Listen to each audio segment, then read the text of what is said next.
in right here. Can you hear us? Okay. Yes, I can now. I had to quickly go in and unmute you. Oh, okay. Terrific. Thank you. Uh-huh. Vicki, will we be okay for them to just cut in now? Or the management, are they able to access their own microphone? Okay, can you repeat that, Miss Mountain, please, Dr. Mountain? Oh, I just wonder, the BBMPT management can now turn on their own microphone? Yes, they can. Okay, great.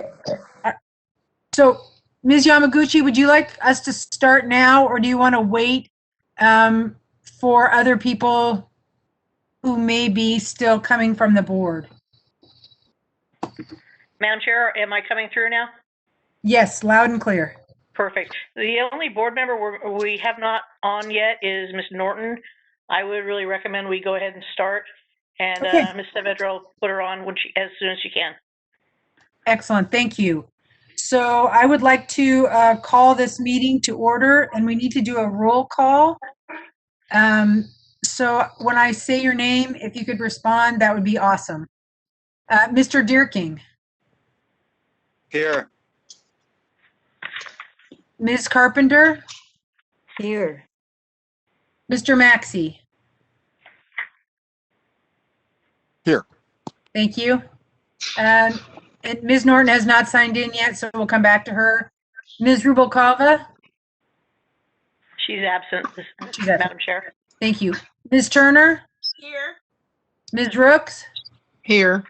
And Mr. Hill. Here. Excellent. Okay. I believe we have an establishment of a quorum, correct? That's correct. Thank you. And Ms. Yamaguchi, would you like to do introduction of board members and staff? Thank you very much, Madam Chair. With us today on staff, Helen Park, Maggie Archibald, Jay Prouty, Melissa Doss, Rocio Llamas, Doris Piers, Marie Cordero, Vicki Lyman, Antoinette Wood, and of course, Miss Vicki Saavedra. And I think that was everybody. Thank you.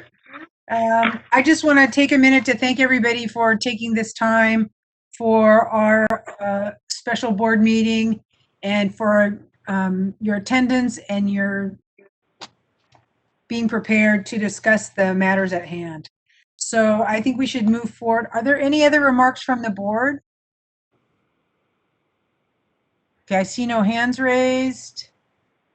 Should we move on to the approval of minutes? Ms. Yamaguchi? Yes, please.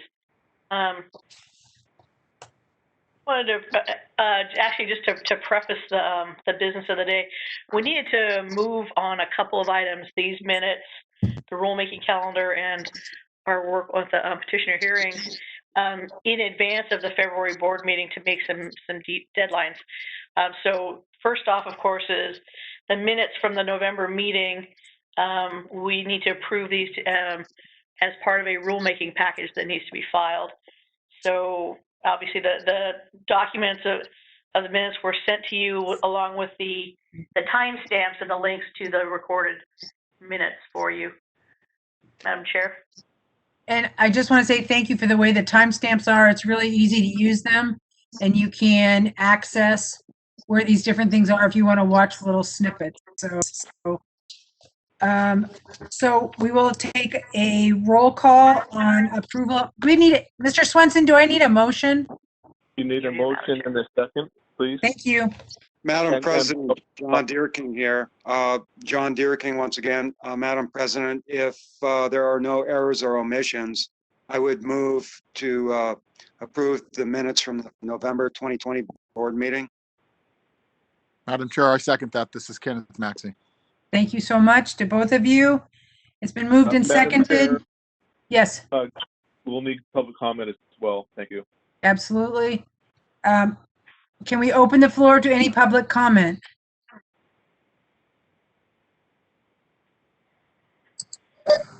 I see none at this time. Thank you very much. It's been moved and seconded to approve the minutes of the November 2020 board meeting. I'd like to take a roll call vote. Mr. Durking? I'm Madam sorry. Chair, it looks as though Ms. Carpenter has a question. Oh, okay. No, I didn't have a question. I raised my hand to second the motion, but Ken beat me to it. Gotcha. Excellent. Thank you. Thank you. Thank you. All right. Can we do a roll call vote, please? Mr. Durking? Yes. Ms. Carpenter? Yes. Mr. Maxey? Yes. Thank you. Ms. Rubalcava? Absent.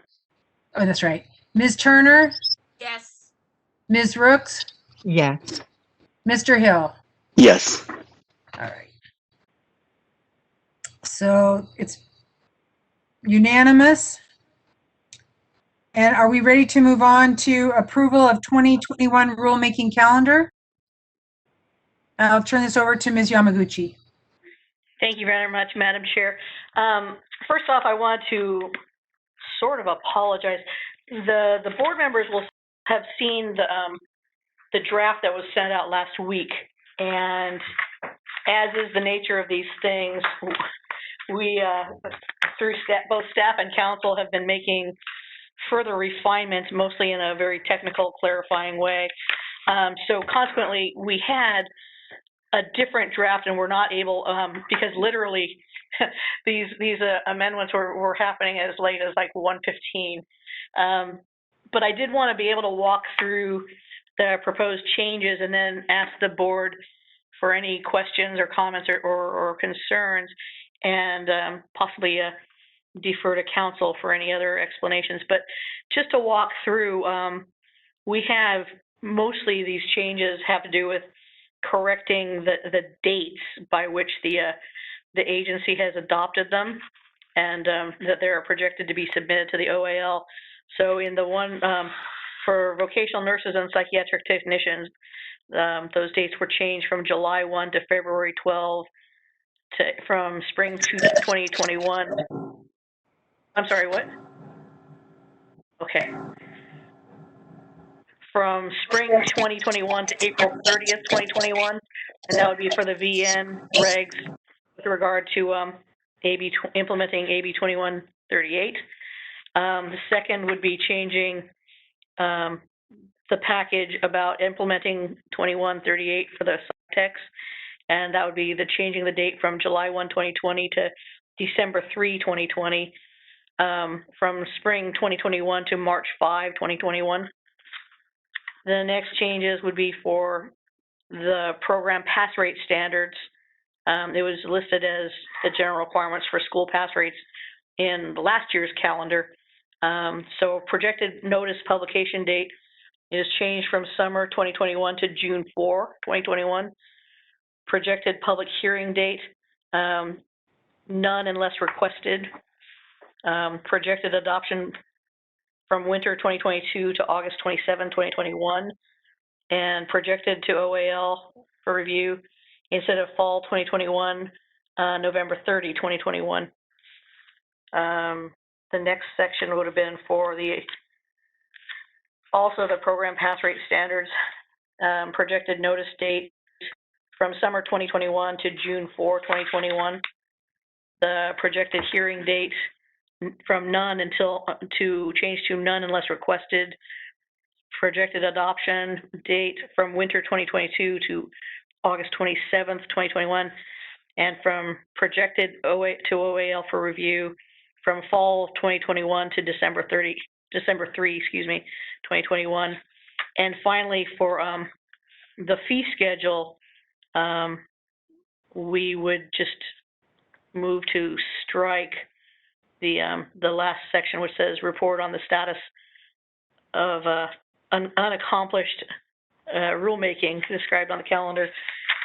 This, by the way, the whole document will be sent to you as quickly as we possibly can. But as I said, because of the nature of the deadline for submitting the calendar to OAL, we wanted to make certain that the board was able to at least review it. And as the concepts are the same, the project and the packages are the same. It's just the clarification of the dates.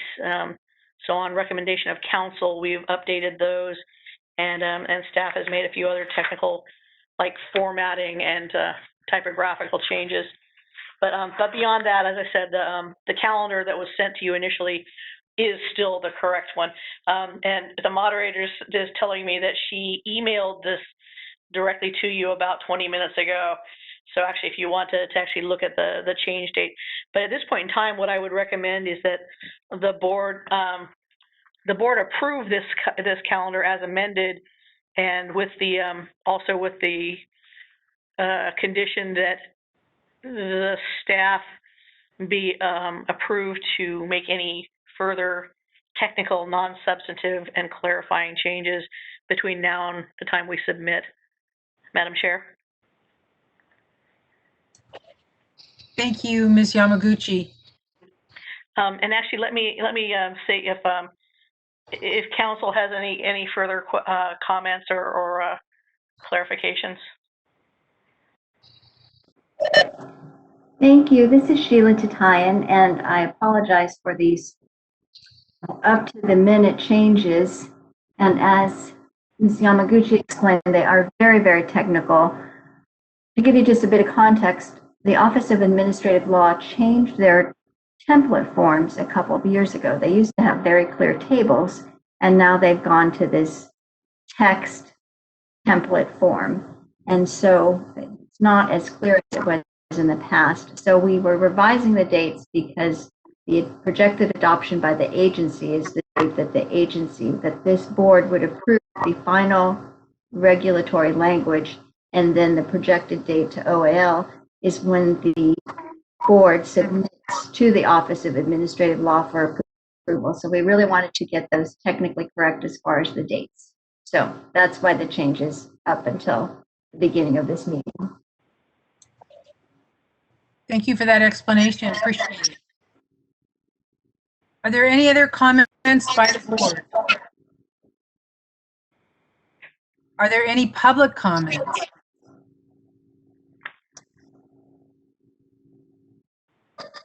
There are none at this time.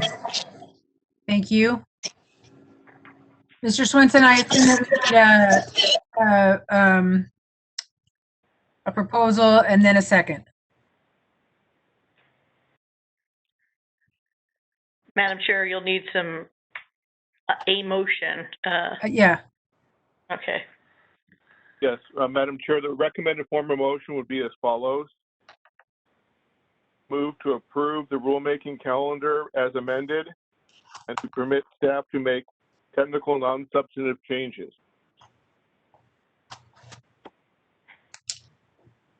So moved. This is Alita. John Dearkin will. Thank you. So it's been moved by Ms. Carpenter and seconded by Mr. Durking. Is there a further board comment? Is there further public comment? No public comment at this time. Thank you. It's been moved and seconded. We'll go through a roll call vote. Mr. Durking? Yes. Ms. Carpenter?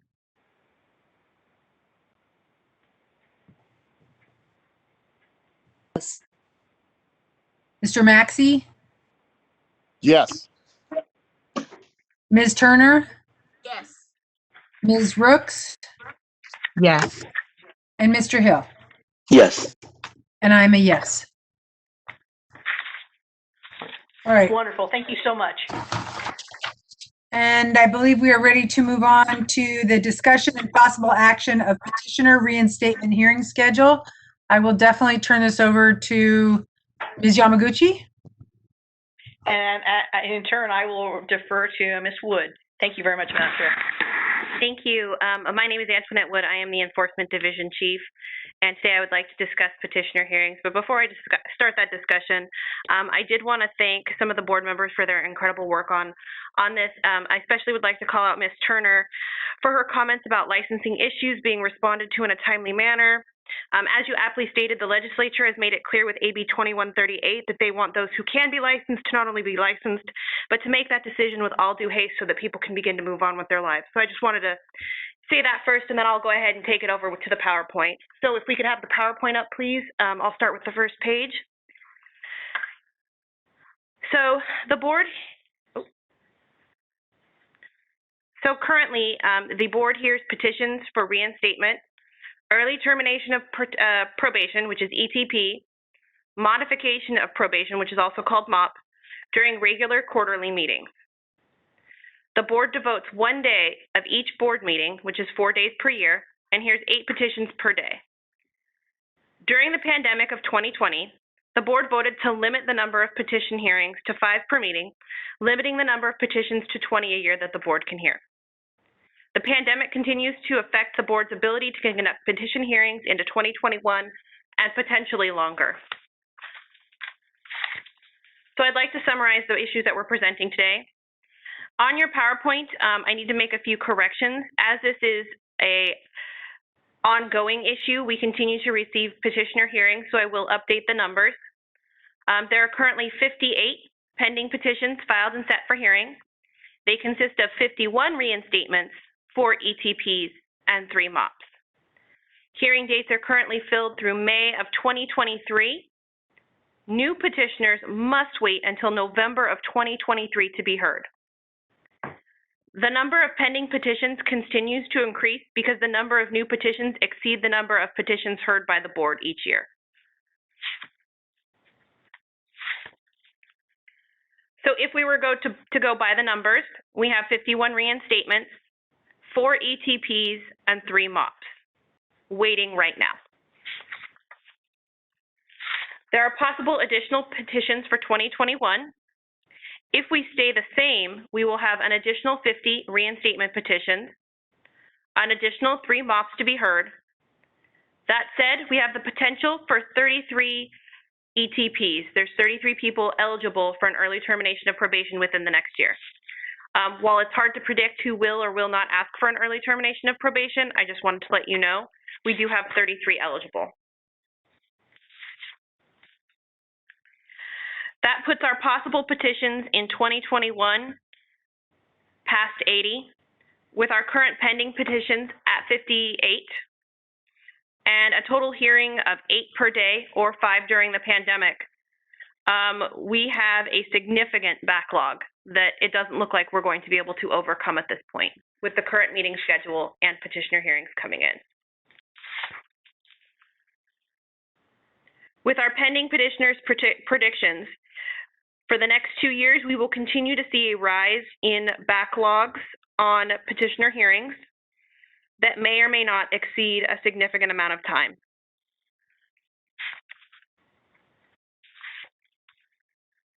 We do have some comments from petitioners that I wish to share with the board. The first petitioner comment is from JT. I am writing this letter to you in the midst of the coronavirus pandemic and the already apparent nursing shortage, which in the next few weeks will get worse, to ask for your help.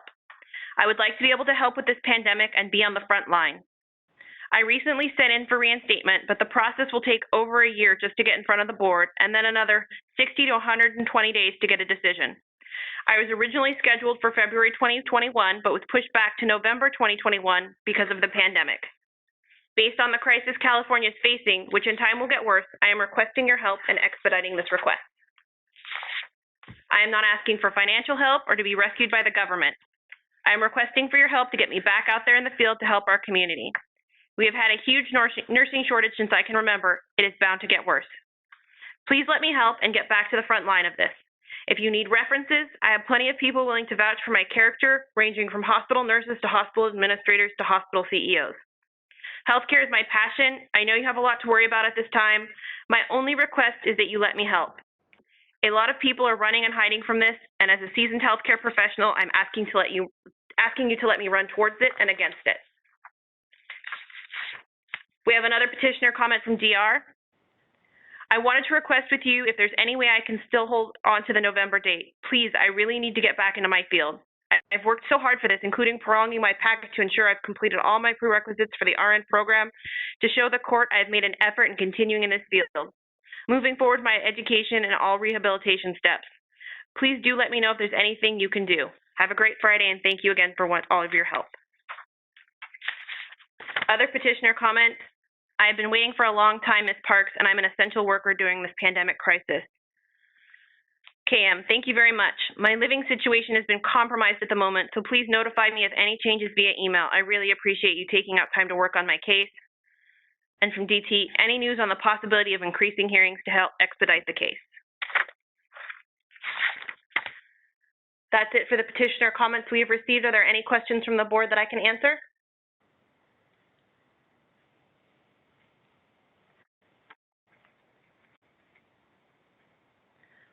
All right, I'll go ahead and turn it back over to Carol to discuss what we had discussed in the executive meeting as far as a potential motion to bring towards the board.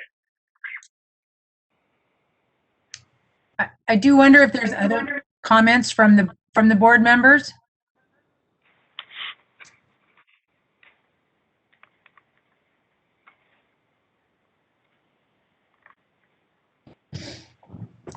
So we do have to look at what some options are, since we are certainly not going to be able to keep up with the amount of petitions that are being submitted. It puts people out and it looks like now almost 3 years before people submitting new petitions will be heard. Ms. Yamaguchi, would you mind reviewing the things that we talked about in the board meeting as possible solutions? Thank you, Madam Chair. There's a number of possible ways to help mitigate this, but at this point in time, the one scenario that we think is probably the most efficacious would be to forward all of our existing caseloads directly over to the OAL, and then with that step to then work via the enforcement committee and staff to develop, I think, a few ways to improve and streamline our process. It's really a large and big and bitter pill to swallow, I think, and it's absolutely no one's fault here, aside from the fact that we just can't manage to get around the big gap that the pandemic brought us.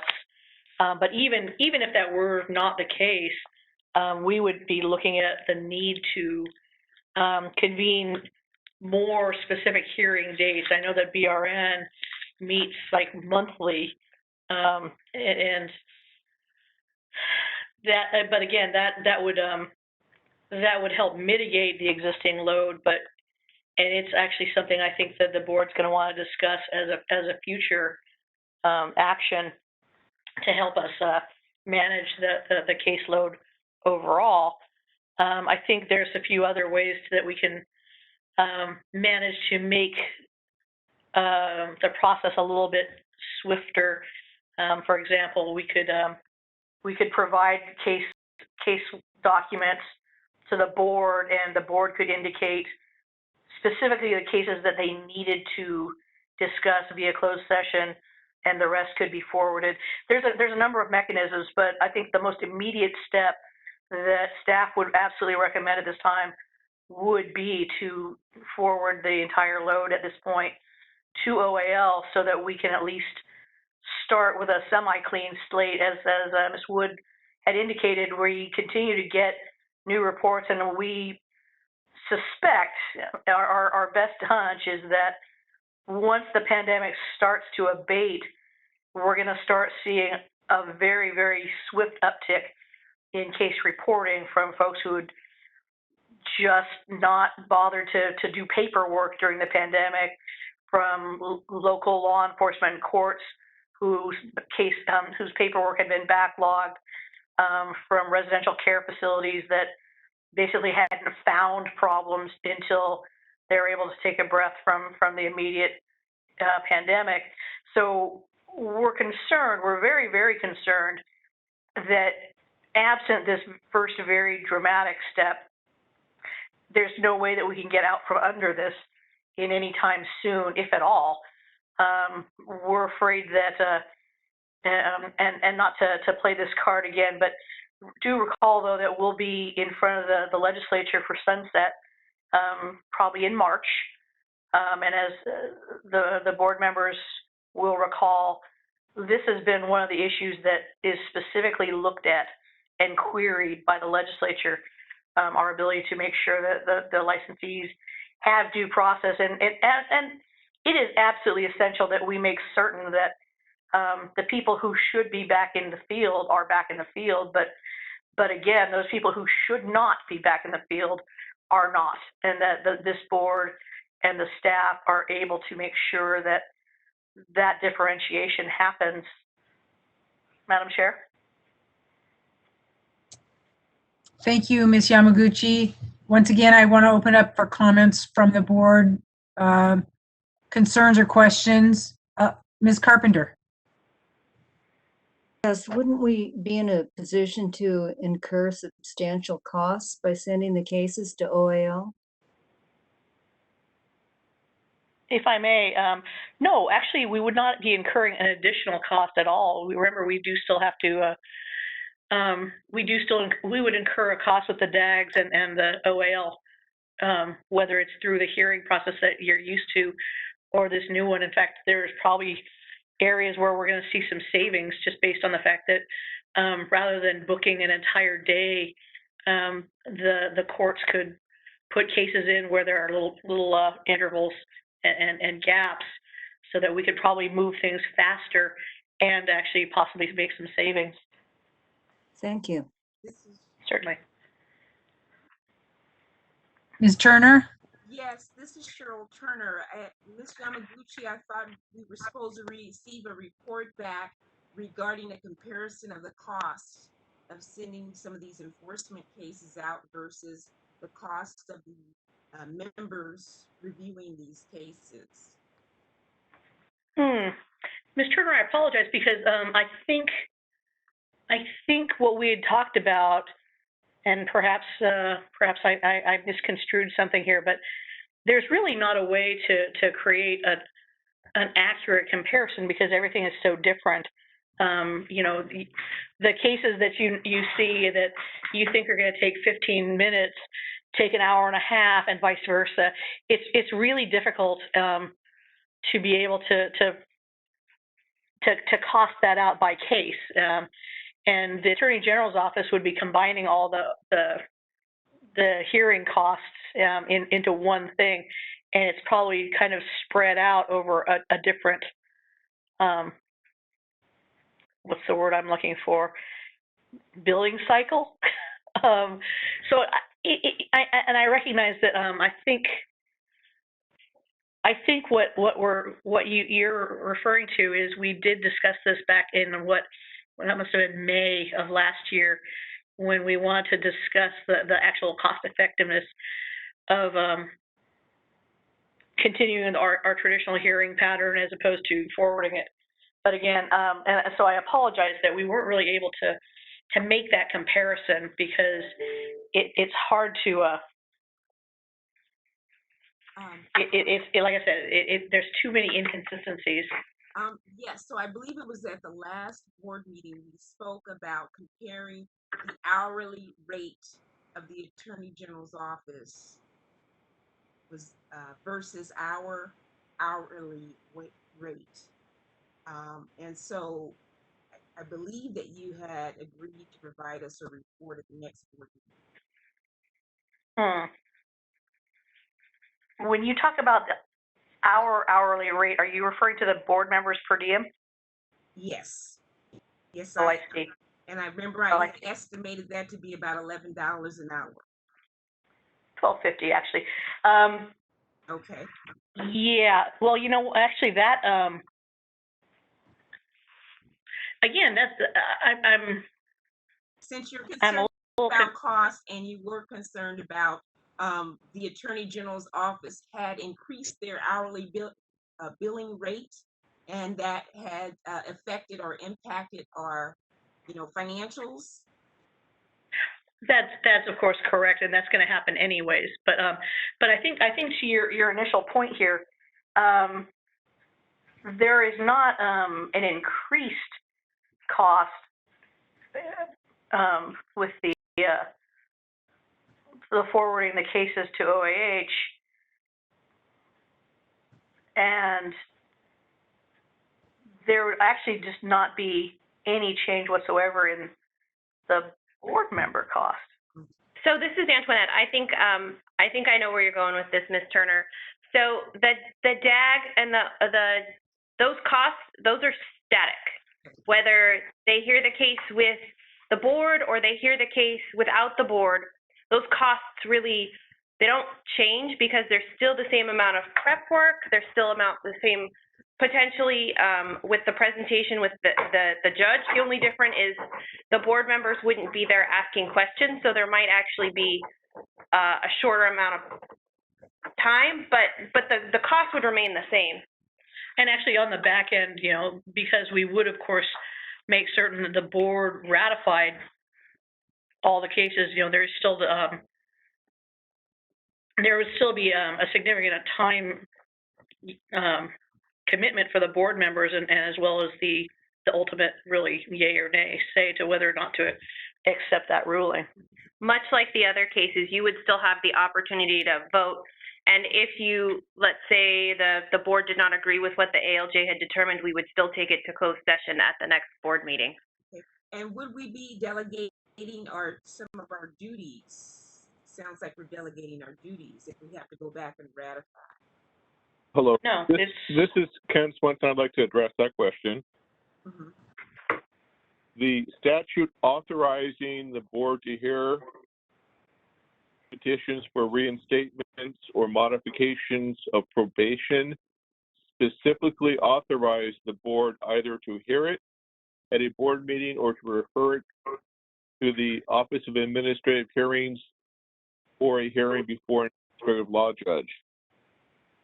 So it's within the board's discretion to refer all of its cases to the Office of Administrative Law Judges. The process would be the same as for discipline cases. There'd be a proposed decision that the board would have an opportunity to review and either accept or reject.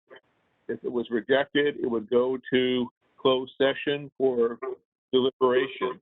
The current process requires all petitions to be deliberated on in closed session with the administrative law judge. That would not happen with this procedure. The administrative law judge would write up the proposed decision, and then the process after that would be the same as with disciplinary cases.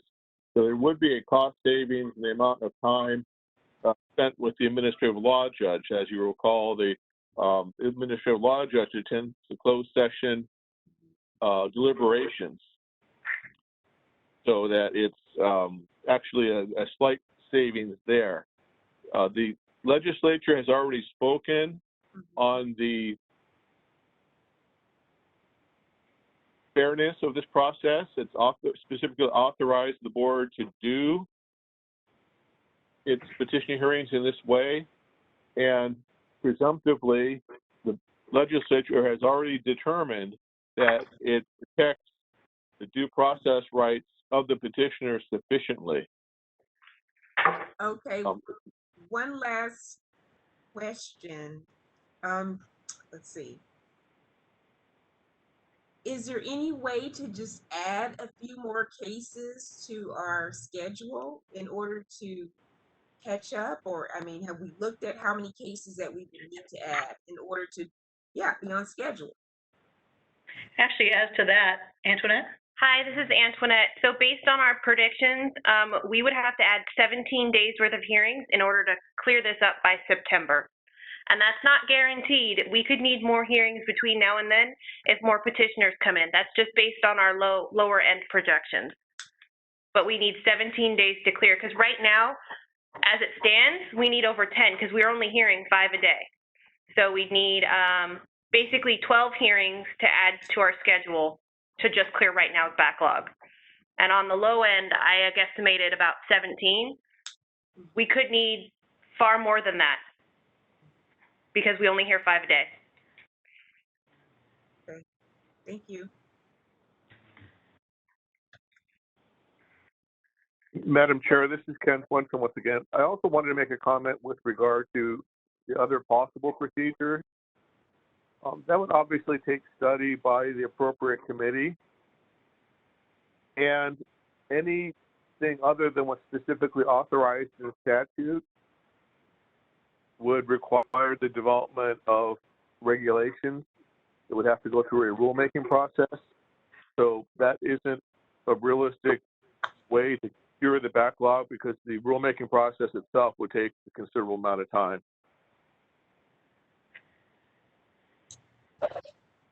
So, Ms. Yamaguchi or Mr. Swenson, can we clarify that the two main ways that we could do this would be to add additional days or to send the cases over to the administrative law judge? Is that correct? Those are the only two ways available to the board under this law.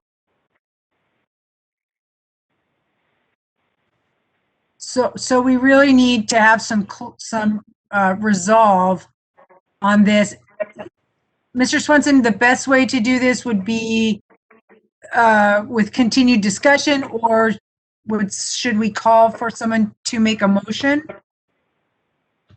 Madam Chair, this question comes out of executive committee with a motion to approve the recommendation that the cases be referred to the Office of Administrative Hearings for hearing before an administrative law judge. So it's coming before the board today out of committee. So there's already a pending motion and a second. Thank you for that clarification. Ms. Turner, I see your hand is still raised. Would you like to make further comment?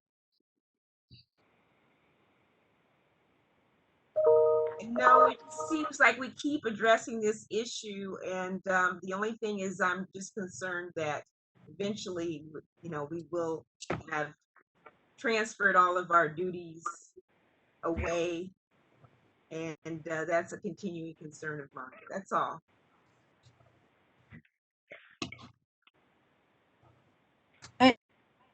And I think that's a fair concern. You do need to ask for public comment. Oh, go ahead. Public comment?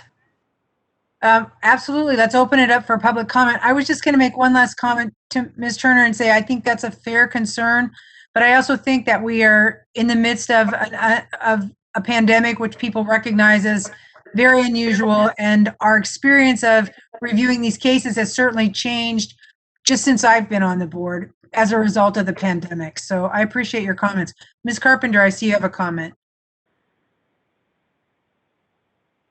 Is it possible to specify perhaps a period of time during which we would be referring these, but with the expectation that we would assume our regular duties at some point in the future? Mr. Swenson? Madam Chair? Go ahead.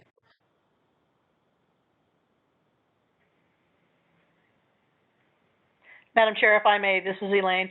I think to Ms. Carpenter's point, that's absolutely possible, and I think that's kind of where we were going with the idea of once we mitigate the big file now, that we work with the enforcement committee to develop a better procedure so that basically this isn't accumulate so much, but over the process of our sunset review, we're going to need to be able to tell the legislature exactly how it is that we are ensuring our consumer safety as well as the due process for the licensees. So, as I said, I think the recommendation out of the executive committee, which is moving the staff recommendation to deal with the 50-odd cases now, and then work with the committee to develop a better process, whether that be additional hearing dates or other streamlining. But no, I think that's very fair, and I certainly want our board to be working and you know, making sure that they're covering their obligations. But I think as of next year, if we're right and we're able to work through the committee, over the next few meetings and develop a process that would probably take effect, I would say, no later than the February of next year. I think that would work, but you know, we will. This is new ground for all of us, and so we would certainly be making sure that the full board was aware of where we were going and the status of our discussion and research. This is Cheryl Turner. May I be heard? Yes, please. Yeah, I would support Ms. Carpenter's position that, you know, we could refer it for a period of time and to a specific date and re-review it as an option, you know, or we can receive a report back on the actual days we would have to add to catch up, but either one of those. Well, as it stands, well, let me try and backtrack a little bit. As it stands, we would need, as Antoinette was saying, we would need 17 additional hearing days to deal with the current load. Now, absent that, I think this is where you're going, Ms. Turner and Ms. Carpenter. If we just take that workload off the table and refer that altogether, and then plan to, as the enforcement committee works, let's say, through the May and August board meetings, we should be able to have, I think, a fairly good idea of the certainly at the November board meeting of what that next year looks like. But you have to remember that it's really hard to guess in a vacuum, because the dates always fill up for the board meeting hearings, and there's no way to predict how many hearings we're going to need slots for. So, like I said, I would be edgy and nervous about possibly making a commitment anytime before the November meeting, but I think it's probably safe that we could make a pretty solid recommendation through the enforcement committee at the November board meeting to take effect in 22. Mr. Maxey, do you have any idea on that?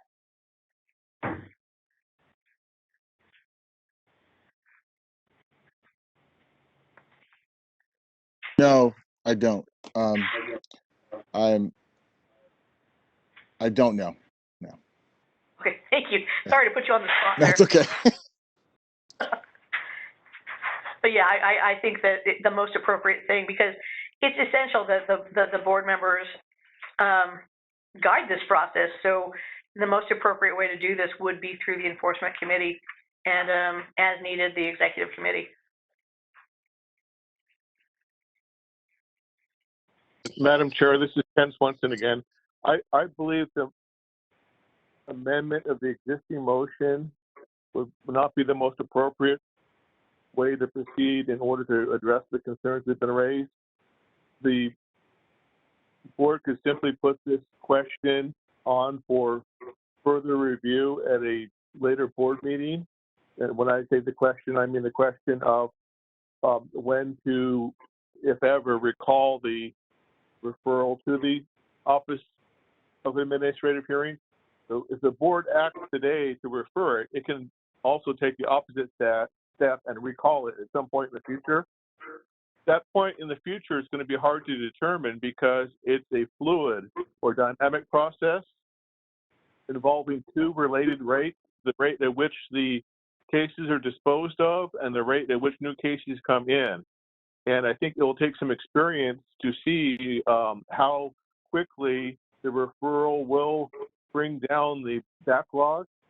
So I don't recommend at this point putting a time limit on the referral, but rather to take the question up in the future after having some data based on the experience of how the backlog has been reduced as a result of the proposed referral to the Office of Administrative Hearings. Mr. Swenson, just to clarify, you said that the board could do that at any time. So as the pandemic resolved, if everything was caught up, could again say that we want to take back the caseload. Is that correct? That's correct. So the board will not be creating a Frankenstein monster that it couldn't kill. Nice. Ms. Turner, does that help with some of your questions? Yes, it helps. All right. So at this point, Mr. Swenson, are we voting on the recommendation from the board that's been, from the executive committee that's been proposed and seconded? Are we Yes. opening for public comment first? There should be public comment before the board vote. The motion on the table, or the motion under consideration by the board, is to adopt the staff recommendation to refer the petition hearings to the Office of Administrative Hearings for hearings before an administrative law judge. And so you can take public comment on that motion. Is there public comment? This is the moderator. I do not see any hands raised for any public member in the attendance. All right. Is there further discussion by the board? Mr. Swenson, it is appropriate for me to call for a roll call vote, correct? That's correct, Madam Chair. Thank you. So, Mr. Durking.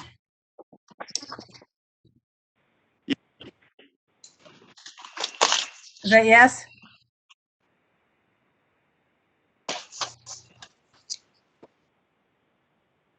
Ms. Carpenter. Yes. Mr. Maxey.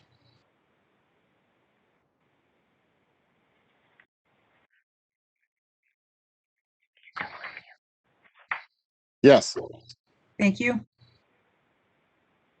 Ms. Turner. Abstain. Abstain. Thank you. Ms. Rooks. Yes. Mr. Hill. That's a yes. Thank you. And I am also a yes. All right, so that was 6 yes and 1 abstain.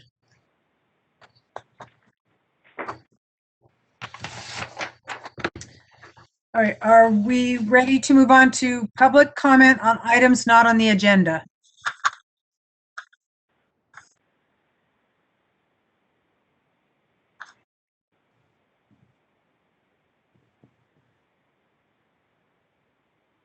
Moderator, are there any hands raised?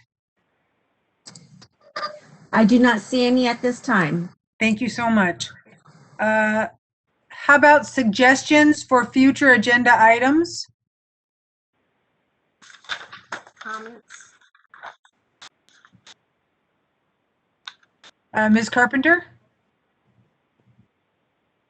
Yes, I'd like to have regular updates on the backlog if we could. Oh, nice.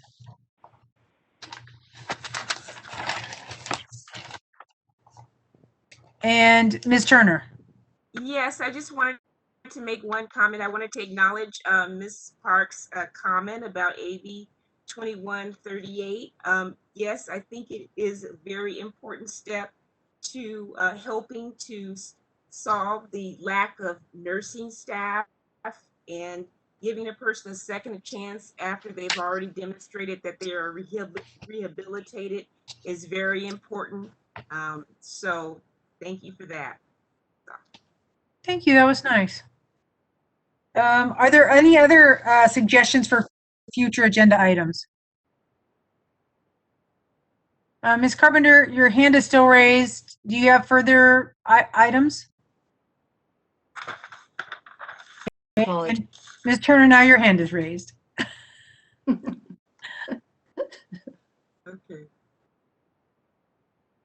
Ms. Turner, did you have one more comment? No, okay. Seeing no more hands raised, if there's no more suggestions for future agenda items, this meeting will be adjourned. Thank you so much for your attendance and participation. Thank you, everybody, for your good work. Thank you very much. Mr. Mountain, can you please call the time? It is 2:28 p.m. Thank you. You're welcome. Thank you. Thank you, Everybody. everybody. Recording is stopped and I will end the meeting. Thank you. Thank you, moderator. Thank you. You're welcome.